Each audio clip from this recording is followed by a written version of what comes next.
ठीक सरल समीकरण होले 10th रा क्वेश्चन होची के रा केउ मान पई निम्न समीकरण रो असंगत असंगत कहले कोनोसी मूल्य बाहर परिबो नाही बा सरल रेखा द्वय समांतर हे ताले आप कोन करिया फर्स्ट जो क्वेश्चन हैला 3x 4y 7 0 एथिलु a1 b1 c1 भाग दो a1 केते x सहित जो सहग थिबो सेही इक्वेशन a1 हैला 3 ताले b1 केते y सहित जे थियो सहग -4 ध्रुवक पद हैला 7 c1 हैला 7 सेंति a2 b2 c2 चिंता केते भारियो सेकंड इक्वेशन को देखियो भाग करिया हैला k3 -5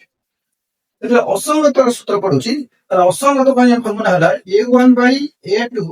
is equal to b1 by b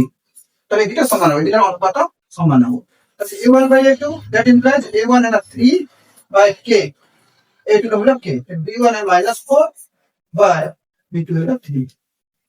ତାହେଲେ କେତେ ହେବ ଏଠି ଏଠି ଆମେ କ୍ରସ ମଲ୍ଟିପ୍ଲିକେସନ କରିବା ବଜ୍ରମୂଳ କରିବା ତାହେଲେ k into -4 ହେଲା -4k is equal to 3 into 3 ହେଲା 9